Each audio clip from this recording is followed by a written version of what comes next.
नाज़रीन, आज मैं आपको एक बड़ी खबर देने जा रहा हूँ। इंडियन पंडित बाबा बागेश्वर धाम पंडित होने के साथ साथ अब आमिल भी बन गए और लोगों के जिन भी निकाल रहे हैं। लेकिन अलमिया ये है, हिंदू तो हिंदू रहे, सादा लोग मुसलमान भी उसके अकीदतमंद बनने लग चुके हैं और इसके साथ साथ वो अपने ईमान को हाथों से खोने जा रहे हैं, जैसे कि आज की वीडियो में आप खुद देखेंगे। नाज़रीन, गुजारिश है वीडियो को आखिर तक लाजमी देखिएगा, आगे चलकर फिर सुनेंगे डॉक्टर साहब के इसके बारे में हकीकत क्या है। आपसे गुजारिश है वीडियो को आखिर तक लाजमी देखिएगा, चैनल को सब्सक्राइब करना, वीडियो को लाइक और शेयर करना ना भूलिए। मेरा नाम मोहम्मद नूर है। कहाँ से हैं आप? दिल्ली से।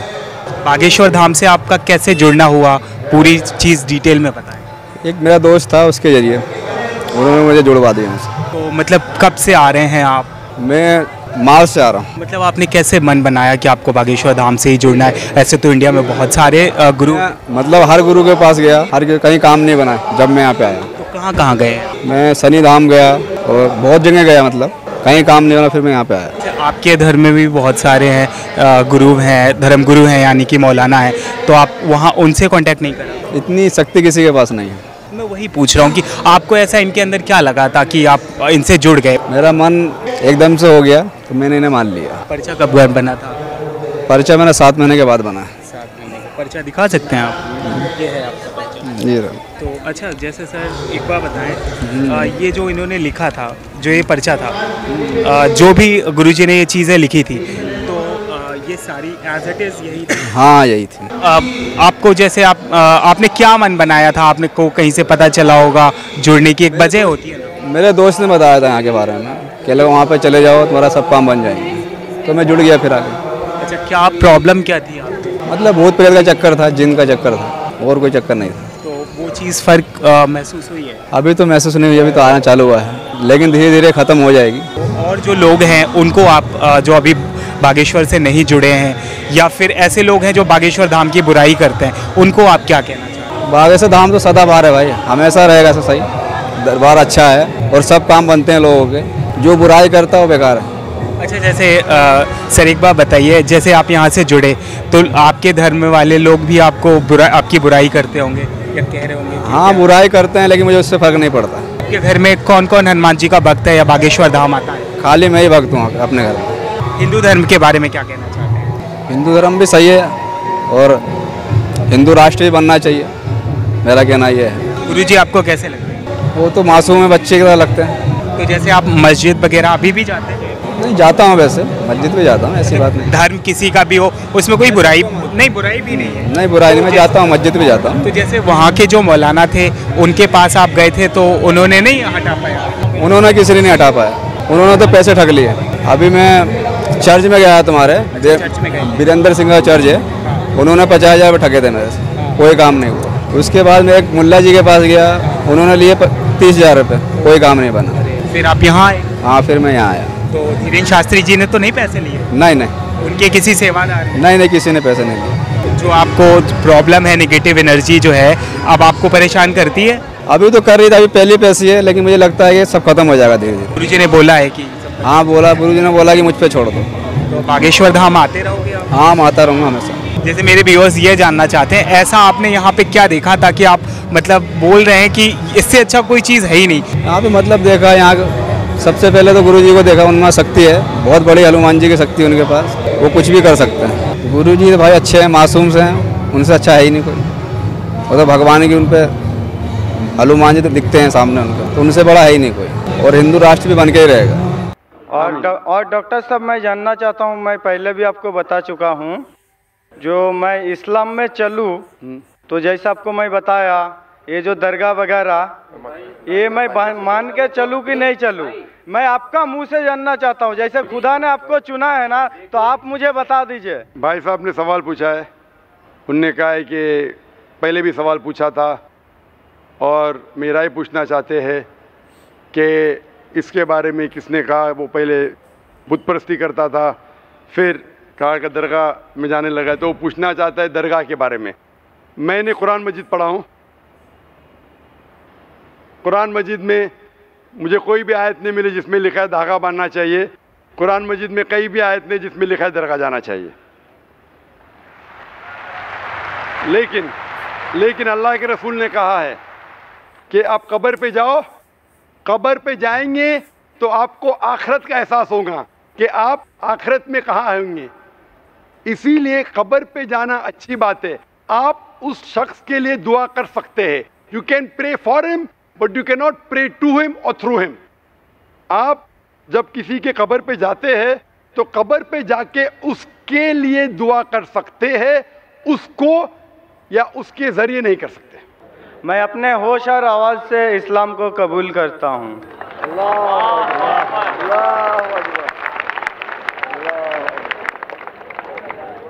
माशाअल्लाह, जिस तरीके से अल्लाह ताला फरमाते इज़ा जा नसरुल्लाहि वल फतह, आप देखते बड़ी तादाद में अल्हम्दुलिल्लाह लोग अल्लाह के इस सही दीन की तरफ आ रहे। नाज़रीन, जैसा कि आप देख रहे हैं, एक हिंदू शख्स जो है वो डॉक्टर साहब के सामने उसने अपने सवालात रखे, डॉक्टर साहब के जवाबात से मुतमईन होकर अब वो मुसलमान हो चुका है। तो इसके साथ साथ सादा लोग मुसलमान फिर गैरों से, बातिल फिरके के गुरु जी से जो है मुतासर होकर अपने इस्लाम जैसी बड़ी नेमत और दौलत से जो है वो खाली हो जाते हैं। ये बहुत बड़ा अलमिया है।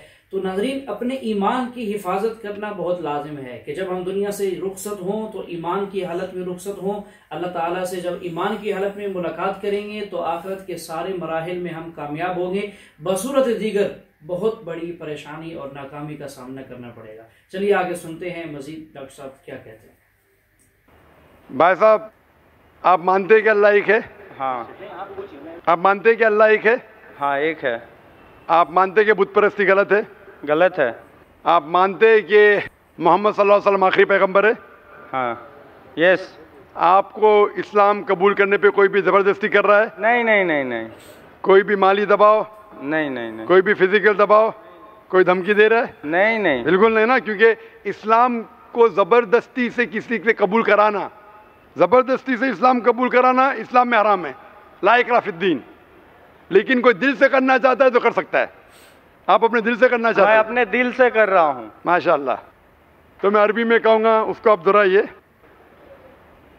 अशहदु अशहदु अल्लाह अल्लाह इलाहा इलाहा इल्लल्लाह इल्लल्लाह व अशहदु व अशहदु अन्ना अन्ना मुहम्मदन मुहम्मदन अब्दुहु अब्दुहु व रसूलुहु।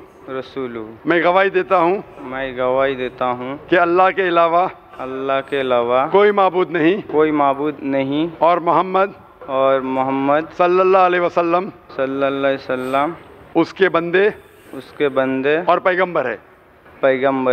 माशाअल्लाह, आप मुस्लिम बन चुके और इंशाअल्लाह मैं अल्लाह से दुआ करूँगा कि आपको और हिदायत दे और आप अमल में भी इंशाअल्लाह पक्के बने, और दुआ करूँगा कि इस दुनिया और आखिरत में भी इंशाअल्लाह आपको सफलता मिले। भाई साहब का सवाल है, जब वो तिरुपति गए थे तो वहाँ देखा कि डिस्क्रिमिनेशन था, ऊंच नीच था गरीब और अमीर में। तो क्या इस्लाम में भी ऊंच नीच है क्या? इस्लाम के अंदर अल्लाह ताला फरमाते सूरह हुजुरात में, सूरह नंबर 49 आयत नंबर 13 में, या अय्युहन नासु इन्ना खलकनाकुम मिन ज़किन व उनसा व जअलनाकुम शुऊबन व क़बाइला लितारफू इन्न अक्रमकुम इंदल्लाहि अत्क़ाकुम इन्नल्लाहा अलीमुन खबीर। ए इंसानों, हमने तुम्हें एक मर्द और औरत के जोड़े से बनाया है और आपको कबीले और बरादरी में बांटा है ताकि आप एक दूसरों को पहचान सको, ना कि आप एक दूसरों से नफरत करो। और आप में से सबसे बेहतरीन इंसान वो है जो परहेजगार है। एक इंसान दूसरे इंसान से पैसे से, जिन से, उम्र से, रंग से ऊंच नीच नहीं हो सकता है। सिर्फ अगर परहेजगार है तो ऊंचा हो सकता है। आपका सवाल कि गरीब और अमीर में ऊंच नीचे, बिल्कुल नहीं। अमीर इंसान गरीब से बेहतर नहीं, गरीब इंसान अमीर से बेहतर नहीं। लेकिन अल्लाह के रसूल ने ये कहा कि गरीब इंसान को जन्नत में जाना और आसान है, क्योंकि उसके ट्रायल्स जो है, टेस्ट है, वो टेस्ट में और आसानी से सफलता पाएगा। जो अमीर इंसान है, जो ऐशो आराम करता है, उसे देने पड़ेगा ज़कात, उसे देने पड़ेगा दान, जो अक्सर लोग नहीं देते। इसीलिए गरीब इंसान को जन्नत में जाना और आसान है बनिस्बत अमीर इंसान से, अगर देखे जाए। क्योंकि अमीर और गरीब में गरीब इंसान अक्सर अमीर से ज़्यादा अल्लाह के पैगाम पे अमल करता है, लेकिन कुल्ली तौर पे कोई इंसान एक दूसरे इंसान से ऊंचा नहीं है। रंग के बुनियाद पे, माल के बुनियाद पे, उम्र के बुनियाद पे, जिन्स के बुनियाद पे, सिर्फ एक ही बुनियाद पे ऊंचा हो सकता है, वो है तकवा, वो है परहेजगारी, वो है ईमान। जो आदमी के पास ईमान है और परहेजगार है, वो ही अल्लाह के नजदीक ऊंचा है। नाज़रीन, यहाँ पर एक बात मुझे याद आ रही है। हदीस पाक है, अल्लाह ताला के रसूल सल्लल्लाहु अलैहि वसल्लम के पास एक सहाबी हाजिर हुए, आकर अर्ज किया, या रसूल अल्लाह, मैं आपसे मोहब्बत करता हूँ। हुजूर ने फरमाया, सोचो, सोच के कहो क्या कहते हो। तो उन्होंने वही बात रिपीट की। आप अलैहिस्सलाम का भी जवाब वही था, सोचो, सोच के कहो क्या कहते हो। 3 दफा ऐसा हुआ।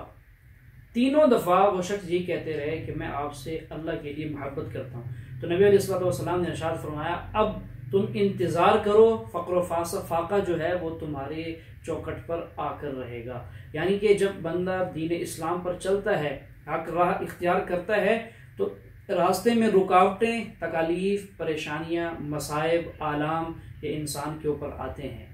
ये एक इम्तिहान होता है। वलनबलुवन्नकुम बिशैइन मिनल खौफि वल-जू'i व नक़्सिन मिनल अम्वालि वस्समरात।